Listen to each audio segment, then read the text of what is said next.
Hi friends, welcome to నాటు వైద్యం. ఈరోజు మనం చాలా మంది కూడా నాకు కాల్ చేసి అడుగుతున్నారు, సోరియాసిస్ కి సంబంధించి ఏదైనా అద్భుతమైనటువంటి చిట్కా ఉంటే చెప్పమని చాలా మంది కూడా అడుగుతున్నారండి.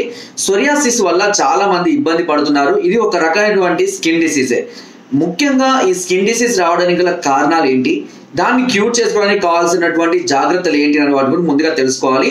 ఇది అంటే కాంబినేషన్ అనేటువంటి సరిగ్గా లేనటువంటి ఆహార పదార్థాలను తీసుకోవడం వల్ల, ఫర్ ఎగ్జాంపుల్ చెప్తాను, చేపలు తిన్నప్పుడు పాలు తీసుకోకూడదు, పాలు తీసుకున్నప్పుడు ఆయిల్ మిక్స్తో తీసుకోకూడదు, ఇలా కొన్ని చింత పులుపు అధికంగా వాడడం, ఓకేనా, ఇలాంటి ఒక కాంబినేషన్స్ అనేది విరుద్ధమైనటువంటి కాంబినేషన్స్ తీసుకోవడం వల్ల బ్లడ్ లో ఇన్ఫెక్షన్స్ అనేది స్టార్ట్ అవుతాయి. అంటే బ్లడ్ అనేది ప్యూరిటీ అనేది తగ్గిపోతుంది. ఇలా ప్యూరిటీ తగ్గిపోవడం వల్ల స్కిన్ డిసీజెస్ అనేది రావడం జరుగుతుంది. ఇది వారి యొక్క శరీరం యొక్క తత్వాన్ని బట్టి, వారి యొక్క ఇమ్యూనిటీ లెవెల్స్ బట్టి కొంతమందికి ఎలర్జీ లాగా, ఎగ్జిమా లాగా, కొంతమందికి ఇలా సోరియాసిస్ లాగా రావడం జరుగుతుంది. సోరియాసిస్ అనేది ఒక దగ్గర స్టార్ట్ అయ్యి అది శరీరం అంతా కూడా క్రమక్రమంగా పాకుతూ వెళ్తూ ఉంటుంది. వేడి శరీర తత్వం ఉన్న వాళ్ళలో ఈ సమస్య చాలా అధికంగా కూడా ఉంటుంది. అంతేకాకుండా డ్రింకింగ్, నాన్ వెజ్, పొగాకు ఉత్పత్తులు ఇలాంటి వ్యసనాలు అలవాటు ఉన్న వాళ్ళలో ఇంకా ఈ సమస్య అధికంగా ఉంటుంది. వేడి ప్రాంతాల్లో పనిచేసే వాళ్ళలో, అధిక రేడియేషన్ ఉన్న ప్రాంతాల్లో నివసించే వాళ్ళలో కూడా ఈ సమస్య అధికంగా ఉంటుంది. సో ఈ సమస్యకు ఎలాంటి చిట్కాలు ఉపయోగించాలి, ఎలాంటి జాగ్రత్తలు తీసుకోవాలని గురించి ఇప్పుడు తెలుసుకుందాం. సోరియాసిస్ వచ్చిన వాళ్ళు ఎప్పుడూ కూడా శరీరాన్ని రెగ్యులర్గా ఉదయం రాత్రి 2 పూటలా స్నానం చేసి ఒక మంచి టవాల్ తోటి బాగా తడి లేకుండా శుభ్రంగా ఆరేలాగా శరీరాన్ని ఎప్పుడు కూడా ఉంచుకోవాలి. తడి ఉంచుకోకూడదు. అవసరమైతే కొద్దిగా పౌడర్ లాంటిది కూడా చల్లుకోవచ్చు, ప్రిక్లీ హీట్ పౌడర్స్ లాంటివి. దీన్ని తీసుకుంటూ నేలవేము చూర్ణాన్ని ప్రతిరోజు ఉదయం పూట పరిగడుపున గోరువెచ్చని నీళ్ళలో తీసుకోవాలి. ఇలా నేలవేము చూర్ణంతో పాటుగా మీకు తీసుకోగలము అనుకుంటే నల్ల జీలకర్ర 2 ఉంటాయి. జీలకర్ర అనేది మనం రోజు ఉదయం కూరల్లో వాడుకునేది. నల్ల జీలకర్ర ఉంటుంది, దాని చేదు జీలకర్ర కూడా అంటారు.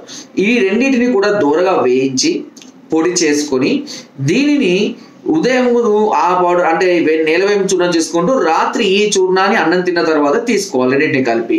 ఇంకా తర్వాత దీనికి సంబంధించినటువంటి కొన్ని రకాలైనటువంటి మెడిసిన్స్ కూడా ఉంటాయి. స్వర్ణమాక్షిక భస్మం అని కానివ్వండి, రసాయనం లాంటివి కానివ్వండి, లేదా దీనికి సంబంధించినటువంటి ఇంకో కొన్ని భస్వాలు ఉంటాయి, ప్రవళ భస్వాలు కానివ్వండి, లేదంటే కొన్ని రకాల బ్లడ్ ప్యూరిటీని పెంచేటువంటి భస్వాలు ఉంటాయి. ఇలాంటి భస్వాలలో వాటి కాంబినేషన్తో కలిపి తీసుకోవాల్సి ఉంటుంది. అయితే ఇవి ఇచ్చే సందర్భాలలో శరీరం యొక్క అంటే వారి యొక్క ప్రాబ్లం తీవ్రతను బట్టి ఆ డోసేజ్ అనేది కలుపుకోవాల్సి ఉంటుంది. సో అలాంటి సమస్యలతో బాధపడుతున్నట్లయితే కనుక ఈ ఒకసారి ఆ ఫొటోస్ మీకు ఎలా ఉంది, ఏంటి సమస్య అనేది నాకు పెట్టినట్లయితే దానికి సంబంధించినటువంటి ట్రీట్మెంట్ కానీ ఎలా ఉంటుంది, ఎన్ని రోజులు క్యూర్ అవుతుంది అనే దాని గురించి కూడా క్లియర్గా చెప్తాను.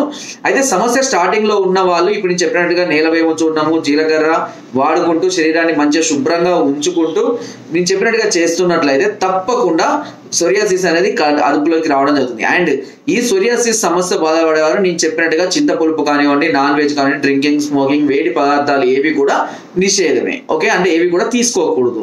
ఒకవేళ సమస్య ఆల్రెడీ ఎక్కువగా అయిపోయి అంటే శరీరం అంతా, వీప్ అంతా, అలా చేతులు అంతా కూడా ఎక్కువగా అయిపోయినప్పుడు దానికి ట్రీట్మెంట్ అవసరం ఉంటుందండి ఖచ్చితంగా. ఎందుకంటే ప్రతిదీ కూడా మనము చిట్కాల ద్వారా క్యూర్ చేయలేము. చిట్కాలు చాలా స్వల్పమైనటువంటి ప్రభావాన్ని కలిగి ఉంటాయి. ఎందుకంటే ఇవి ఇంట్లో మనం చేసుకోవచ్చు కాబట్టి స్వల్పమైన ప్రభావం ఉన్న వాటిని మాత్రమే చేస్తాం. ఇక సమస్య తీవ్రంగా ఉండి హెవీ డోసెస్ వాడుకోవాలి అనుకున్నప్పుడు ఖచ్చితంగా దానికి ట్రీట్మెంట్ తీసుకోవాల్సి ఉంటుంది. సో ఈ ట్రీట్మెంట్లో హరిద్రకాడ కానివ్వండి, లేదంటే స్వర్ణమాక్షిక భస్మం కానివ్వండి, ఇలాంటి కొన్ని భస్వాల కాంబినేషన్లో, కొన్ని చూర్ణాల కాంబినేషన్లో మెడిసిన్స్ అనేటివి తయారు చేసి ఇవ్వడం అనేది జరుగుతుంది. దీనికి ఒక పౌడరు, అదేవిధంగా కొన్ని రకాలైనటువంటి మాత్రలు, కొన్ని రకాలైనటువంటి ఆయింట్మెంట్స్, లోషన్స్ ఇవ్వడం జరుగుతుంది. సో ఎప్పుడు నిరంతర పర్యవేక్షణ వాటి చేస్తూ ఉంటాం కాబట్టి ఈ సమస్య ఉంటే చాలా త్వరగా మనం బయటపడే అవకాశం ఉంటుంది. దీనికి అయ్యే ఖర్చు అనేది వాళ్ళకు ఉన్నటువంటి తీవ్రత మీద ఆధారపడి ఉంటుంది. కాబట్టి ఒకవేళ సమస్య హెవీగా ఉన్నట్లయితే కనుక మీరు ఒకసారి ఆ ఫొటోస్ నాకు పంపించండి.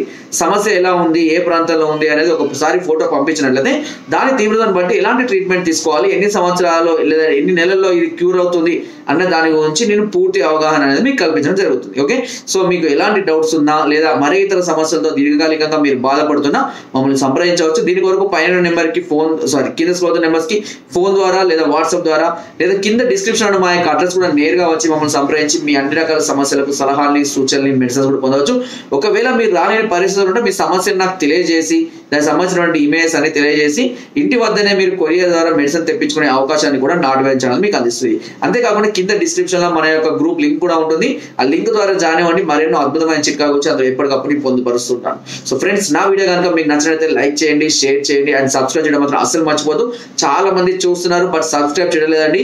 ఇలాంటి అద్భుతమైన చిట్కాల గురించి కానివ్వండి, మెడిసిన్ గురించి కానివ్వండి, మీకు ఏ వీడియోలో ఇంత క్లియర్ గా ఎక్స్ప్లెయిన్ చేయరు. సో దయచేసి నా ఛానల్ సబ్స్క్రైబ్ చేసుకోండి. ఇది మీకు ముందు ఎప్పుడైనా ఎనీ టైం మీకు ఉపయోగపడే అవకాశం ఉంటుంది.